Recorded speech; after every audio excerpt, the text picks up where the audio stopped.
Yes. Yes, go ahead, Hey, everybody. Sorry, Yvonne? Go ahead. Okay. Hi, everybody who's joining us this evening. This evening in Bangkok is 7:18 p.m. And my name's Scott Coucher. I'm the regional champion for the World Bank Family Network in the East Asia Pacific region. And I'm here tonight to talk to you about living in Bangkok. And Bangkok's population is about 69 million people. Most of the population lives across. Most of the population lives in rural areas, and Bangkok has an estimated population of 9.5 million. But of course, that probably depends on who's coming in from the rural settings and who's moving across from some of the borders. Bangkok, Thailand, bordered by Myanmar, Laos, and Cambodia. All fantastic places to visit as well. There's a range of ethnic diversity from hill tribes in the north, a long history of Chinese ancestry in Thailand, and then earlier on there was quite a lot of immigration from countries nearby, Laos, Cambodia, and Malaysia. And Malaysia is down south, and there's a land bridge across into Malaysia. 95% of the population is Buddhist, 4.3% is Muslim, and about 1% is Christian. Life expectancy in Thailand, I think as of 2016, is 71 for men and 75 for women, which is increased. Thailand's now considered a upper middle income country, and certainly I lived here 20 years ago and have lived here for 2 years currently, and I've seen a dramatic difference in the amount of wealth in the country. And Thailand's always had a very strong public health system as well, so I can understand that increase in life expectancy. People drive on the left-hand side of the road. The currency is the Thai baht, which is about 31 baht to the US dollar currently. And we're a monarchy. And the current king is King, and they're very difficult names, Vajiralongkorn, since 2016. The previous king was King Bhumibol. I'm sure I've mispronounced that. But he was one of the most beloved monarchs that I've ever heard about. Certainly here, people adored him and the family. The current Prime Minister is a general in the military, Prayut Chan-o-cha. And so that gives you a bit of a rundown. I'll talk more about what I love about living in Bangkok and what I love about living in Thailand a little bit later. Just to give people a bit of an update on COVID-19 here, we've been very, very fortunate in Thailand. In the last couple of days, I checked this a couple of days ago, so we have about 3,195 cases, 58 deaths, and one serious case at the present time. And the largest incidence has occurred in Bangkok. And Thailand started lockdown very early. There was talk in late February, and in March, everything had locked down. One of the worst things to happen in Thailand at this time was there was a total alcohol ban from April 10th to the 3rd of May. And that was unexpectedly extended for another 10 days in the middle. So thankfully, I had enough supplies just to get me to the end. Why the alcohol ban, Scott? It doesn't help worsen COVID, does it? Well, a lot of people get together. Like some of the earlier parties were 120, 150 people just in the streets. So the Thai government decided this was a way of curbing that that party nature, and to just curb the idea of trying to make people, encouraging people to make more rational decisions about what they did. And there's an emergency decree, which a military government is in a good spot to. No, there's mixed feelings about a military government here, but the one good thing is they had an emergency decree that gave them quite a lot of power to close everything in the one package. And that's, I think, worked well for, it's not the ideal for the world, but it's worked well in this circumstance. And that's currently in place. As of, I think, July, for the last 2 or 3 weeks, we've slowly been moving out of lockdown, and currently there is no lockdown. But so everything is currently open. They scaled it down. The last thing they opened up were some of the massage parlours, and where people congregate. And slowly in that shopping centres open for shorter periods of time, and now they're completely open, and things look pretty much back to normal.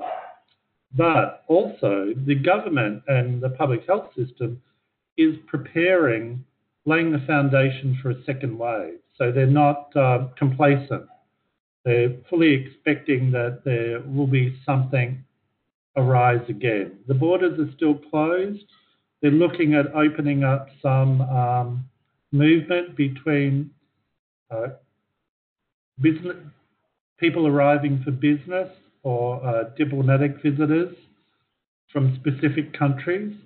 They're looking at opening that soon. They were going to look at a travel bubble, but they've squashed that idea for the next couple of months because of recent spikes in countries surrounding Thailand. So that's where we're at the moment. So we're thankful that we're in a country where things are being fairly well controlled, compared to a lot of the rest of the world. And I think initially we were worried, but and personally we were looking at moving to Australia, but I think we were actually, for logistics, we were better off staying here. And people, yes, I've got people asking about masks. Yeah. People wear masks all the time. I don't leave the house without a mask. I wear a mask whenever I'm anywhere. If I'm out of the house, I've usually got a mask on. Unless I've got, I'm outside, like I'll walk along our waterway called a clong, and I'll take my mask off there. But if there's a congregation of people, I'll put it back on. So I wear it all the time, and so do our children and my husband Robert. We all wear it, and the thing is too, it's completely acceptable. So much so that you see advertisements for department stores and shopping, and everybody's wearing masks. So they're actually advertising, which I thought was interesting. The advertisements feature people wearing protective gear, whether it's a screen or a mask. So, I think it's really embraced. There's signs all over the city. On the BTS, you get thermal screening before you get on public transport. In shopping centres, you get you have to check in through an app, and then they've got thermal monitors at the entrance. But every shop that you walk in and out of in the shopping centres, you're expected to check into, and restaurants, check into and check out of, so they can trace. It's not perfectly monitored, but I think it's a good reminder. Even this local supermarket, I get my temperature. I went today, I get my temperature checked. I get a squeeze of hand gel, and I have to check in at the door. So that's so things are. People are taking it fairly seriously, but it is. It's like everywhere in the world. I think people become a little bit more complacent about doing things strictly. So are there, here we go. Yes, we are very fortunate, thankfully, about being here. So, Scott, if people were moving to Singapore, to Bangkok, that's a proper instance, moving to Singapore, Bangkok, can you paint a realistic picture of what life is like? Okay, sure. Well, to start, getting here at the moment is people on, say, for example, World Bank families, which often here are on a diplomatic type visa, so they can actually enter the country. So there may be restrictions from the US, but they still have permission to enter the country currently. So life in Bangkok, we've lived here for 2 years. It's a large city of 9.5 million people, as I said before. Bangkok itself is very diverse and a very modern city. There's lots of choices for shopping from high-end designer goods to market stalls and cheaper goods. Supermarkets that contain not everything we have at home as in DC for me or Australia, but there's a very good choice compared to, I think, when I lived here 20 years ago. There were only several supermarkets that tended to stock a lot of international products. But now there's one branch that has a great range of products and is scattered throughout the city and even in some of the smaller cities.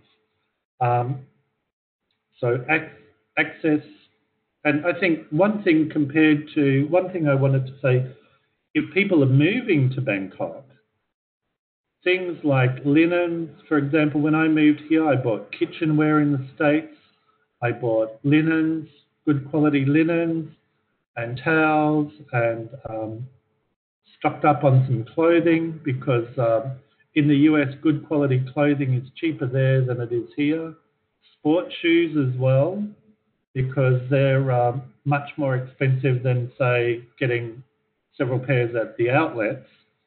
So things like that you need to be aware of when moving to Bangkok. Is just I did that when we went on the pre-assignment visit, as well as seeing some residential services and schools. I also visited some supermarkets and shopping areas to get an idea of what the prices of things were. For example, one thing I have some Le Creuset cookware. What I bought for, say, $350 in the US is about $1,000 here for the same product. So some things are cheap. No, the other thing is in Bangkok, you can eat for $2 very well, or you can spend the same amount as we'd spend at a high-end restaurant in DC. So it's a variety, and lots of we eat out regularly, but during the day I'll go to one of the food courts at the local shopping areas, and you can get rice and 3 dishes for $3, and depends on the shopping centre. You can get that cheaper if it's a more down market shopping area. Schools, there's a wide variety of private schools. Most expatriates would go to a private school because it's an English language school. One of my kids go to a school called NIST, and quite a few World Bank families go to that school as well because it's centrally located and it's got a very good reputation. There's Bangkok Patana, which has an English curriculum but a common IB curriculum, and there's I can't remember the acronym for the school, but there's another American curriculum school which is just outside of Bangkok. I can't remember the full name of it, sorry, I've lapsed. But several World Bank families go there, or World Bank group families go there as well. We chose the school because we wanted to look at location of where we were going to live and where the school was and where the bank office is. And the bank office is located in Siam, which is along a, so we live along a BTS line, a SkyTrain line. So the school and our children last year would not walk all the way to school, but it was fairly easy for them to get to school. They're 14 and 18 now, so it's much easier over the last couple of years.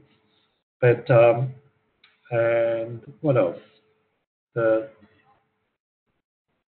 schools are good, and I think I would just suggest if people find out that they're relocating to Bangkok, get in as early as possible and start approaching the schools and put in your applications early. Because I know that when we applied for our children 2 years ago, when we arrived in April, I'd already made applications and they were accepted. And we visited the school. By the time we left Bangkok a week later, there were waiting lists for those two classes. So things can get to a turning point in the year where they start to fill in, popular schools fill up rapidly.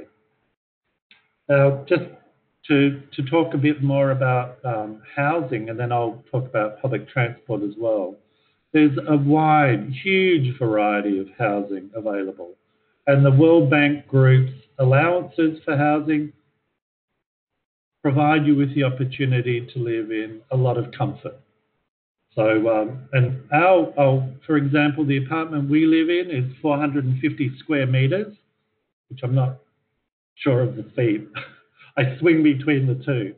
So our house is 4 bedrooms, 2 living rooms, a study, large living room, and a large kitchen, and an outdoor laundry area, and a helper's room as well. So we have a beautiful, gorgeous swimming pool, a gymnasium, a library. So where we live is very comfortable, and a lot of apartments tend to be like that.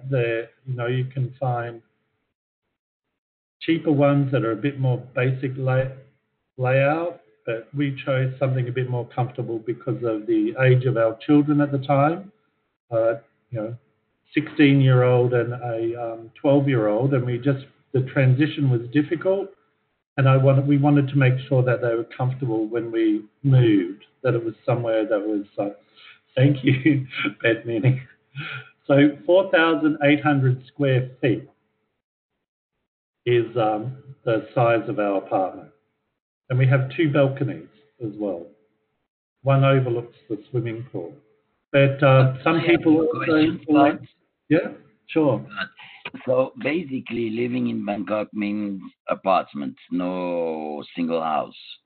No, there's housing communities. So there's some that have a collection of houses. It ranges. Some World Bank Group families that I've visited here, they might live in a compound of 6 to 10 houses, lovely houses with swimming pools and outside areas.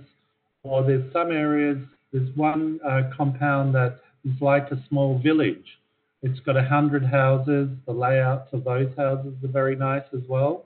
And it's got large grounds and a sports recreation centre and a large communal swimming pool. So you can get a wide variety, and all within your budget, with a given budget from the World Bank Group too. So it works out very well. Or sometimes it depends, if you want to pay a little more for an extra bit of comfort, it works out very well also.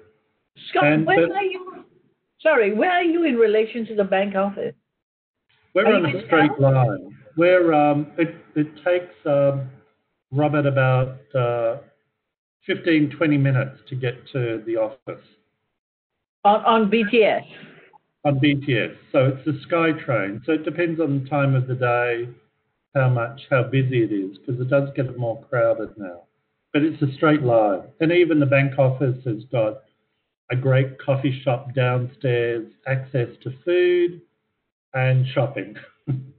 So, there's lots of access to everything there. And the building, the bank office takes up, I think it's the 28th to 30th floor of that building. Panoramic views over Bangkok as well. And of course, it's headed by a lovely Birgit Hansel, who's the country manager at the moment, and very much a friend and supporter of the World Bank Family Network as well. So she's been wonderful. And let's see. So when we chose housing and schooling, we didn't want the children to have to be in a bus. It was a personal choice.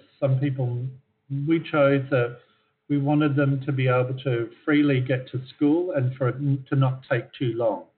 And thankfully, with them being a bit older, we have a tuk-tuk, like a little run around, like a bigger golf buggy, which would take the kids to a university nearby, and they'd walk through the university and through the back of an apartment building and into the school. And back into the school. And so it would take them about 15 minutes to get to school from home. But on the way home, they had a lot more independence because a lot of kids congregate at one of the local malls, and they could, once we were comfortable with moving around, they would stop at the mall with friends and then come home on their own, getting our tuk-tuk from a central location. So Bangkok, I think, allows for a lot more independence for older children, and especially just around where the kids would go normally. We were perfectly comfortable with that, and sometimes I think more comfortable in them getting the public transport around Bangkok than we were at times with them getting some of the transport options in Washington, which is unfortunate to say. But so it's all around a fairly comfortable and safe place to live for families as well. But again, I think that tends to be more if you're not looking for trouble and if you're an expatriate, then it's more comfortable. There is quite an incidence of crime and violent crime, but it's not often affected by for expatriates and where we choose to live and the way we choose to move around the city.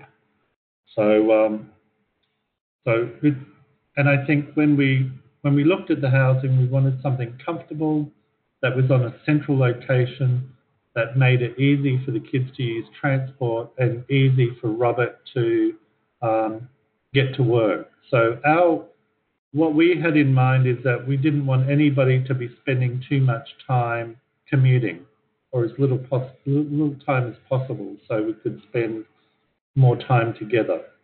Schools also have lots of options for after-school activities as well, and a good range of those things. Some friends we know, their children can commute up to an hour to school from where they live. So it's an important issue to consider. And, again, I'm just saying that it's a personal preference, and some people make the decision for a long commute because of the schools they've chosen, and some people like us make a decision to have the school, home, and work in a reasonable distance. So, what's the situation like if you wanted to work as an accompanying spouse? So it's not automatic. Most spouses, heterosexual married spouses, in that accompany the World Bank Group employee will automatically get an F visa, which is a type of diplomatic visa. Because I'm a same-sex spouse, I'm a married spouse, so I am married and it's recognised in the US. It's not recognised in Thailand. I'm on a non-immigrant visa. So currently what that means if I left the country, I could not get back in it.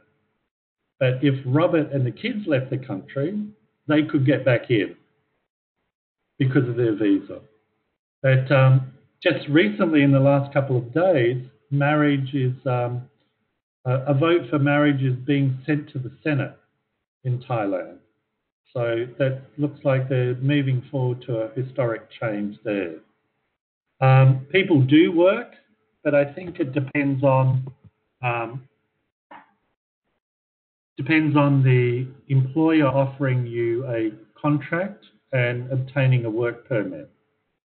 And I think, as far as I understand, it's not unusual. I worked here before as well, but it's I think you go through a process, and even more so now because there's a lot of workers from Myanmar, Laos, and Cambodia that are entering the country. A lot of them have legal status in the country, and the good thing with those countries is that the workers and they're often domestic workers or factory workers, they enter the country and they can be covered by the Thai public health system. So if they enter on a valid visa, a valid work permit and visa, they can apply to be covered by the health system here, which is, it's a very well-respected public health system as well. Whereas, and there's a lot of, I think that it's not as easy as some other countries, and it's not automatic to get a work permit or to work here. If you look around our chapter, how many spouses would you say work and how many choose not to? I'm not sure of, I know some people work because they're World Bank couples. I do know most of the people that I interact with from the World Bank Family Network are at home, or they consult outside the country.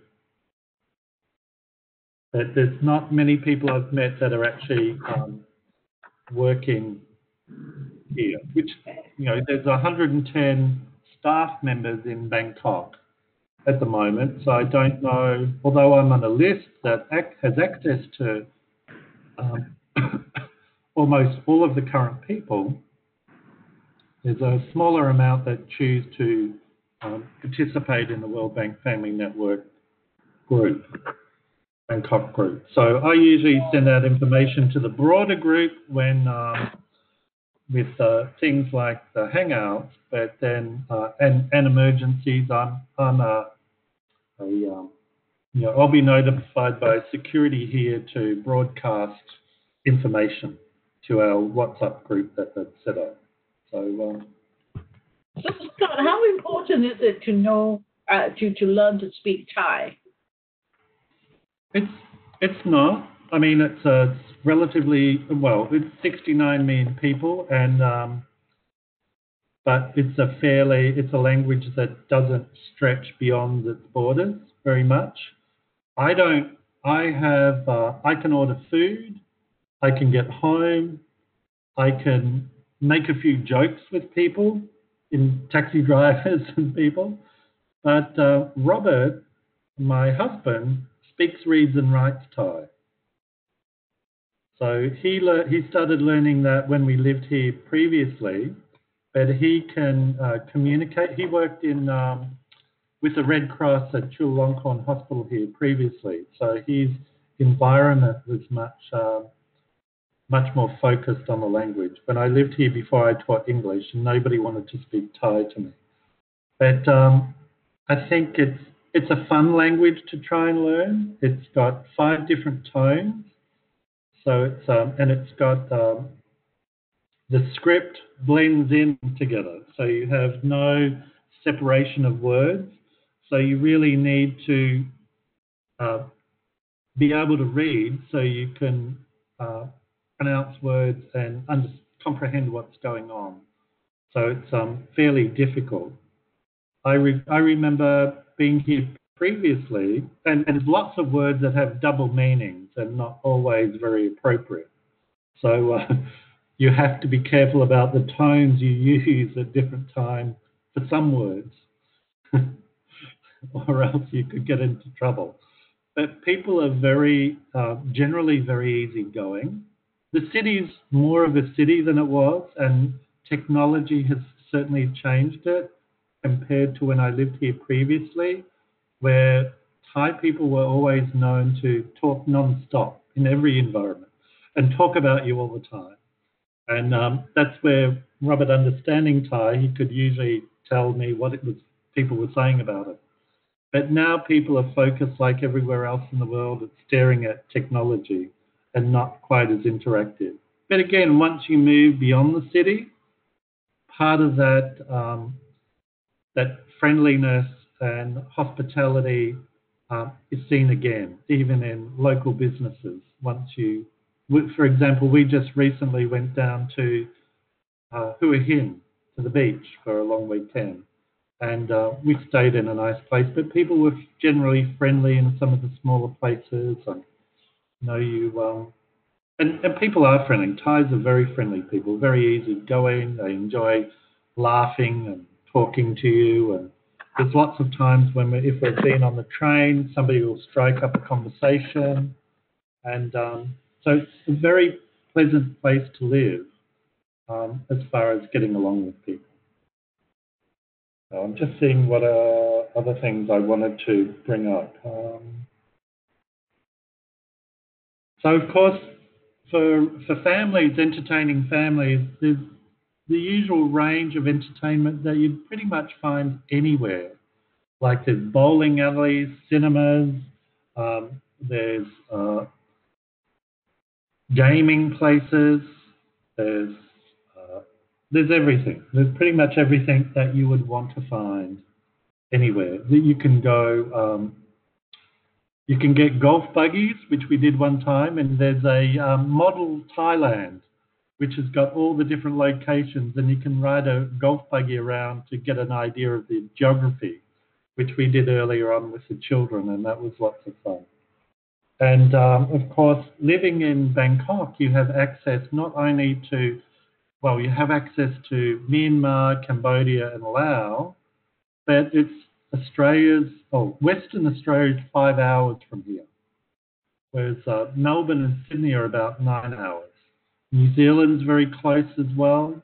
So you have a range, there's a large range of travel opportunities, when we're allowed to, being based in Bangkok. And even within the country, we have beautiful beaches down south, gorgeous landscapes in the north, interesting temples scattered throughout the country, and it's just wonderful. There's lots of different opportunities to experience, lots of national parks, so you can experience, and different ways to enjoy that too, from luxury hotels to more modest bungalows as well. So, there's something to fit everybody's budget. And it's easy to get around. You can get around by public train. We've gotten around in third-class carriages for short trips, which are a fun experience in themselves. And you can get overnight trains. You can get buses, which probably most transport's not that recommended at the moment. But buses and trains, or you can Grab, which is like Uber here. You can get Grab to different locations as well. Or you can rent a car with a driver. But I usually drive, which can be a little nerve-wracking in Bangkok, but I figure I've driven throughout Europe and in Cambodia and Thailand before, so as long as you've got nerves of steel and won't panic, you're going to be okay.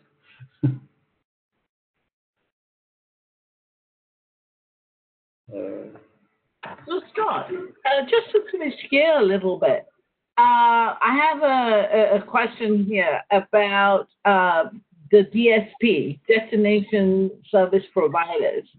How did they help you in your relocation? Well, for us, they were really good. The person that we interacted with was fantastic. She took us around to a range of range of, because we came in April and I'd been looking already, so I'd planned before this move. So I knew what I wanted to ask her.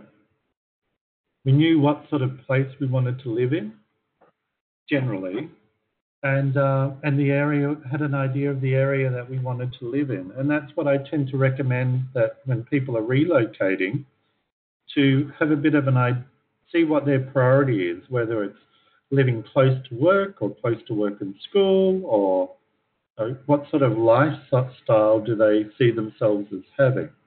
So, and the service provider was very good, and she took us to a range of things. There was an option to have a tour, which we didn't take up because we'd been here before. And I was very satisfied with what she provided. She was also excellent because we moved our small dog from Washington, D.C. to Bangkok. And there's a bit of a rigmarole in departing DC, and there's timelines in having health certificates for animals as well. And the immigration that deals with pets at the airport is notorious for not being very responsive. So she was very helpful in constantly ringing them within, in the time frame that we were leaving and arriving, to make sure that things were going through and they knew we were coming and that they received our documentation. And as a result, things went extremely smoothly. And I must say, with the flights that we chose, moving our pet, we flew Qatar.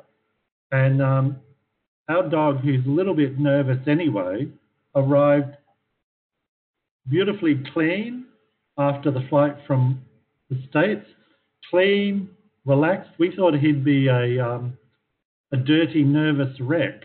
Like, he was just so calm. So whatever they did, and they're used to moving pets around. So that was perfect. So we were able to get off and had very little stress at the time. And we were able, when we arrived, we negotiated with our apartment building. We furnished it with our furniture. The only thing is with there was a hiccup with transportation services from Washington. The company that was used, when the person that was dealing with us went on holiday and forgot to tell anybody that our shipment was ready to ship. So we missed 4 shipping times. So we arrived in July and didn't get our stuff until November. So, and we were living with, thankfully, the apartment building gave us some furniture to use. And so we weren't, can't complain. We didn't suffer. But that was the only real hiccup. But other than that, the Metrica who we used here, they were great. The woman that we worked with was really good. And I've heard positive feedback from other families that have had this particular person as well. Oh, good. So maybe you can give us all her name so that when families go, they can request her. Ask for her, because I think that helps. So shall we open to questions? If you have questions for Scott, because it's coming up. I just wanted to say one more thing about, just one thing is that Thailand is very, very serious about is the drug issue. So, you can, the death penalty for heroin down to 15 years jail for marijuana. So it's something that they take very, very seriously, and that there is very little leeway in dealing with that situation. The drinking age here is 20, and but like everywhere, but a lot of our kids look much older.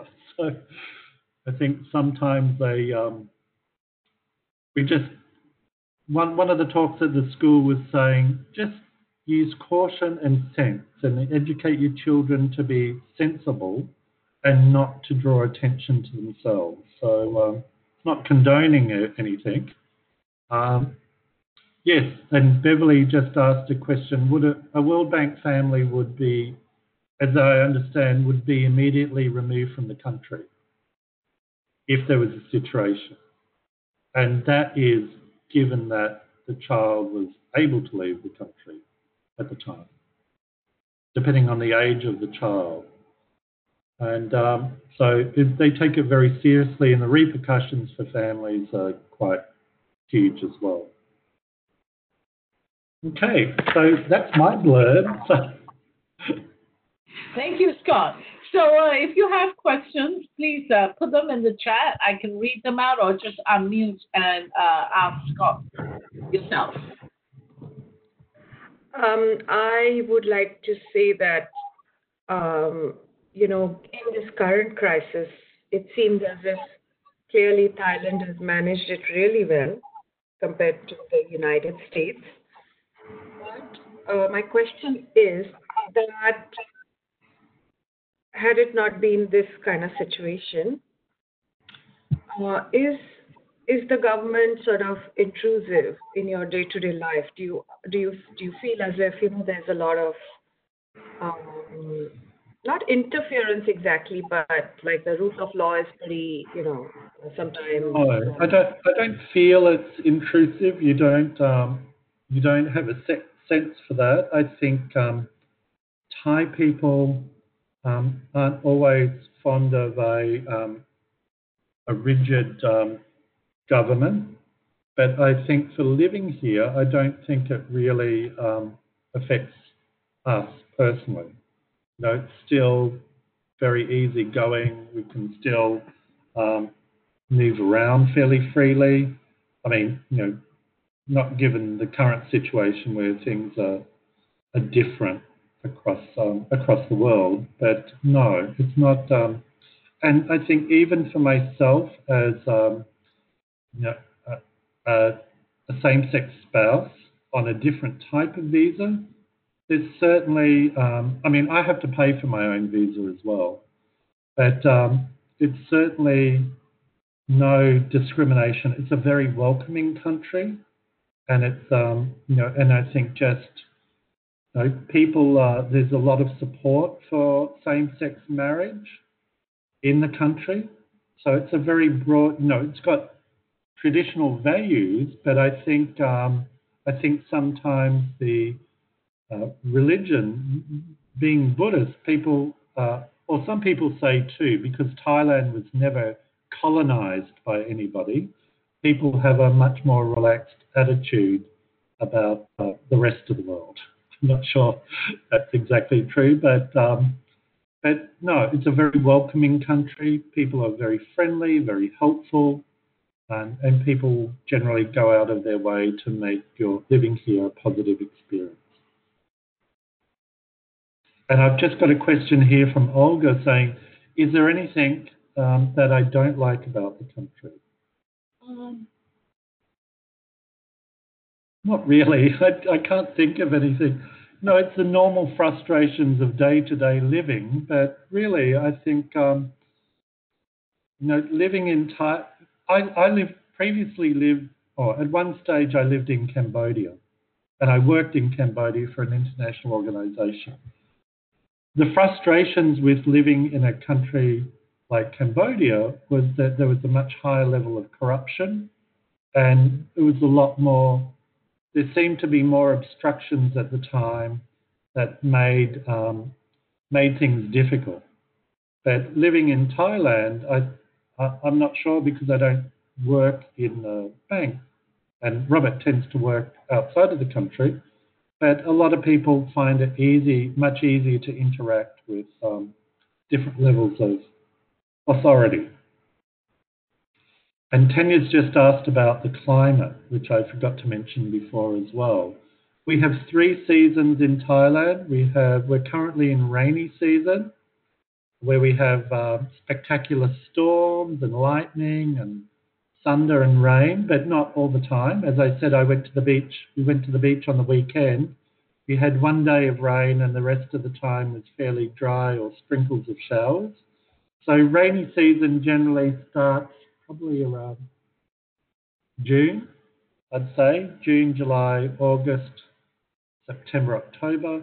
November to February, March is cool season or winter, where people will put on sweaters and put their dogs in little outfits because they might get cold. Mind you, it's not cold for me. I'm still in short sleeve shirts and walking around perfectly comfortable. And it's a great time. Pool season is the peak tourist season, so it's a perfect time to go scuba diving and snorkeling at the beaches. It tends to be drier and cooler weather. Rainy season is variable. It just depends on where you are at the time. I mean, I've been to the beach recently, and a couple of years ago went to the beach in rainy season to Koh Samui, and that was fine as well. The rain comes and then goes. And then the hot season is probably late March, April, May, and probably into June, which is really almost overwhelmingly hot at times. So you walk out of the house and you sweat. Everywhere you go, you sweat. So you just have to accept that perspiration is going to be a part of your life for several months. But it's manageable. So everything's manageable when you can go up to a rooftop bar and have a cocktail, or get a perfectly good lunch for $2. So, and there's lots of interesting places to discover as well within Bangkok. There's green spaces where you can go cycling across the river. There's the Chao Phraya is a large river, and you can get public boats, private boats, and just cruise along the river, which is beautiful. A beautiful thing to do, and it can be the 50 cents to get from one end of the boat ferry area to the end. So there's lots, and sometimes we just do that for fun. And then there's temples in Bangkok, of course, and then there's old Chinatown, which is a very interesting area, and then there's the clothing markets and with a higher and textiles where there's a larger Indian population. So it's a great variety, and you can get lost. And the great thing is with Bangkok, with any big city, is that with opportunities for transport now, you can get completely lost, and you're never very far away because you've got your telephone to guide you out. So you can have a lot of fun exploring.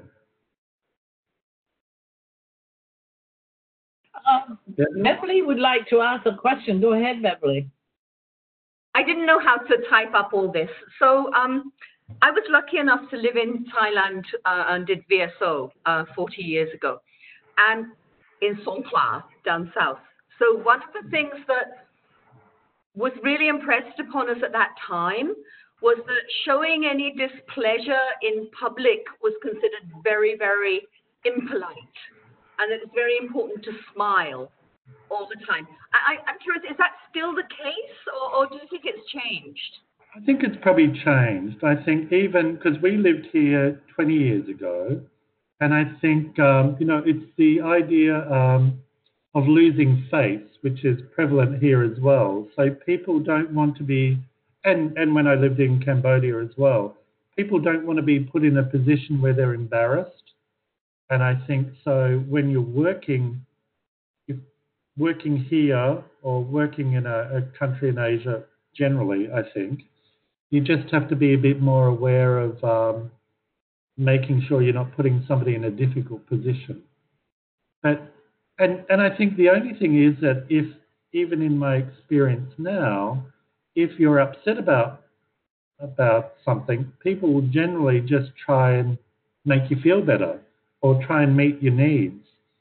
And especially in the service industry, but even people in general, friends you may have or people you run into, generally try to accommodate or understand what you need. So I think it's a fairly easygoing culture as well. And I think certainly and quite well educated.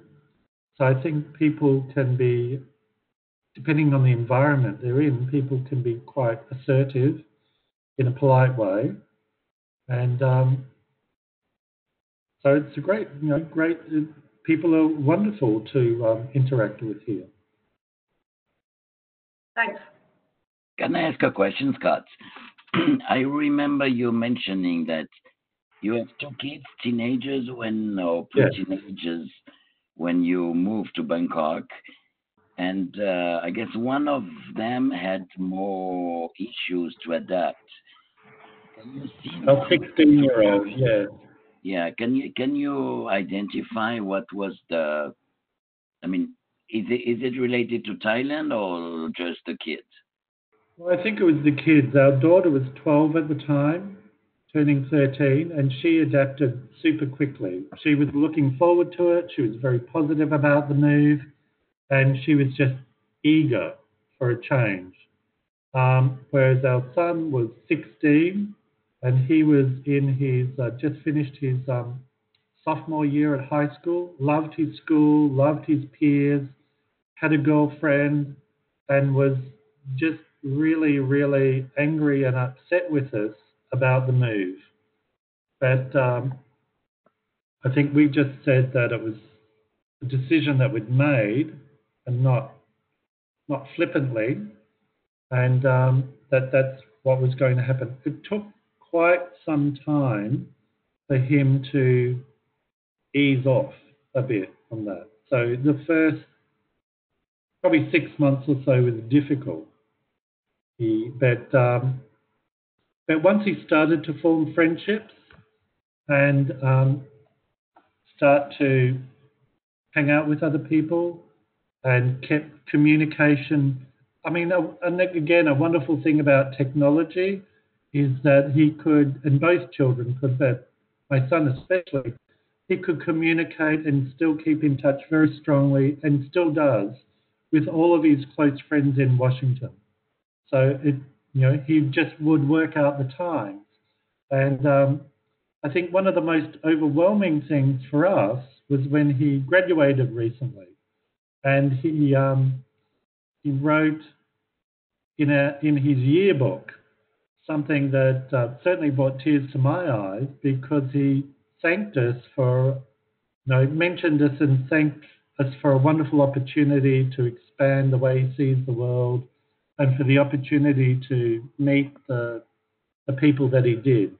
So we were very happy that the experience that he had ended so positively, and that he's had a great experience, saw a different part of the world, interacted with people from other parts of the world as well. And so I think although it can be challenging, and then our daughter flipped over to the other side. She started to hate it, and just started talking about wanting to leave. But some of that was situational as well. So I think it depends on making sure you try and communicate with the children, but you also have to be, if you've made a decision,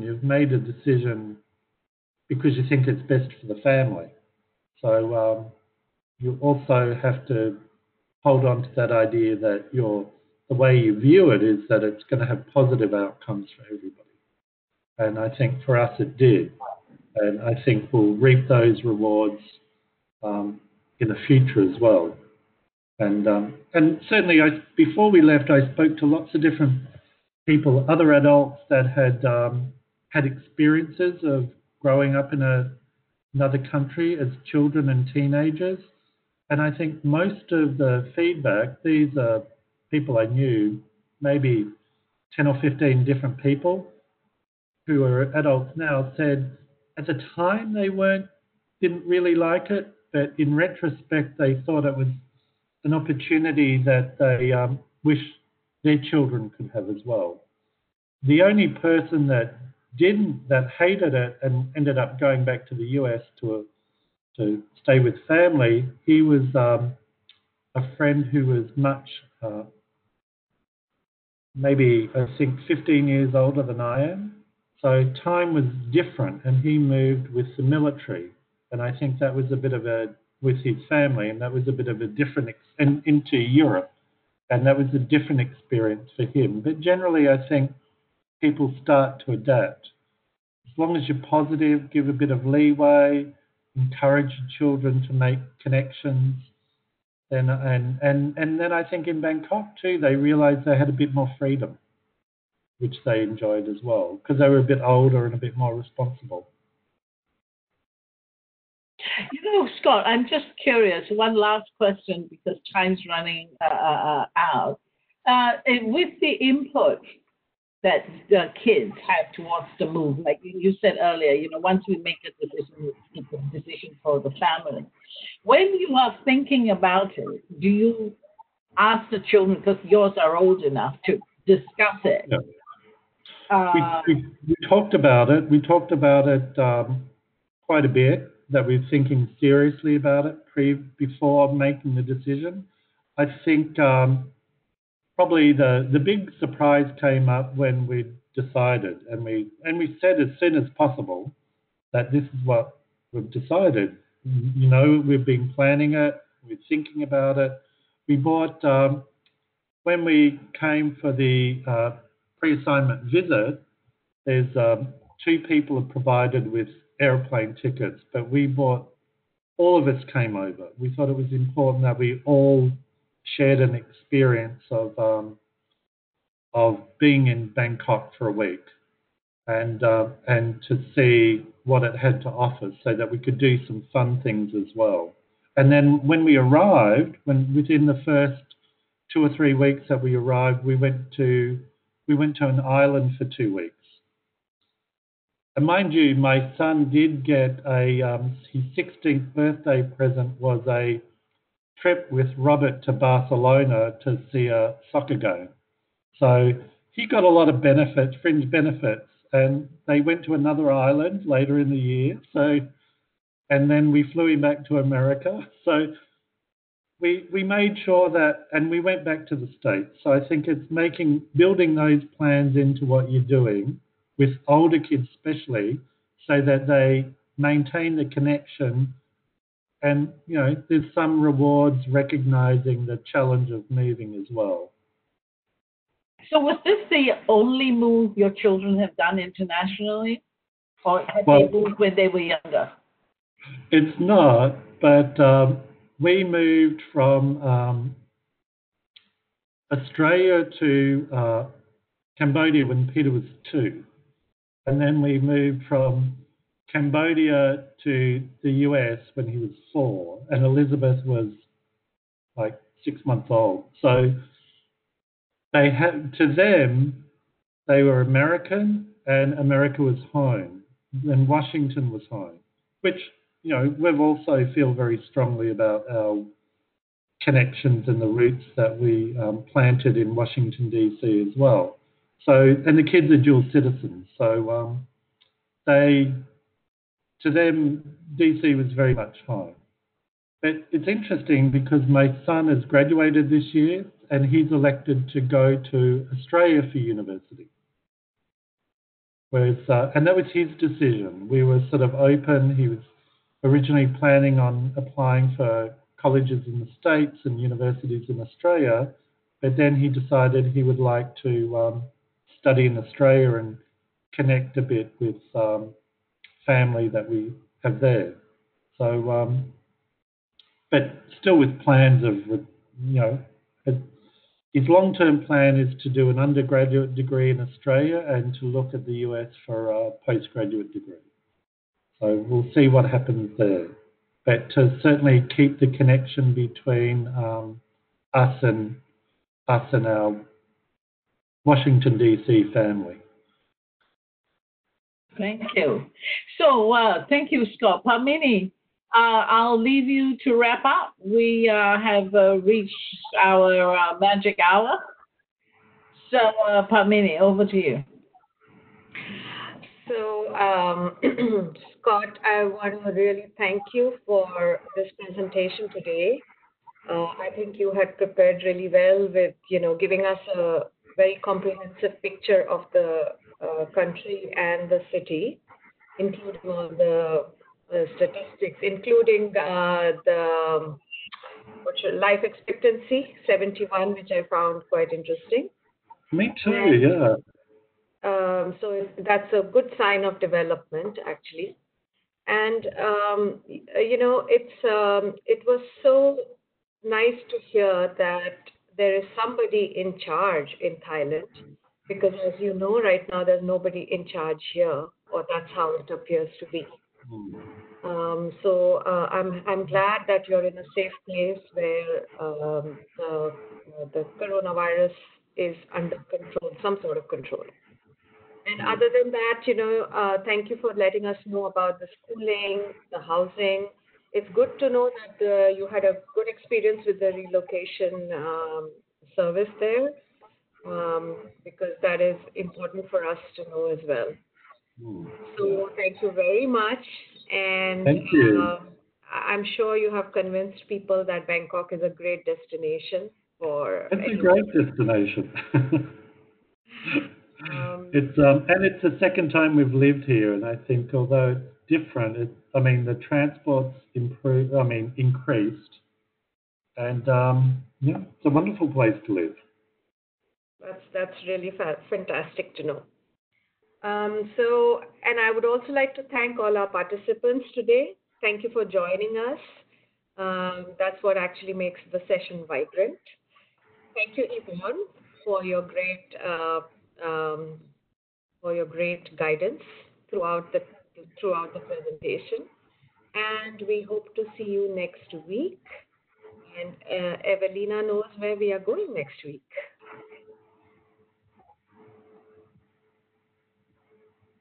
If I remember, we're going to Ethiopia.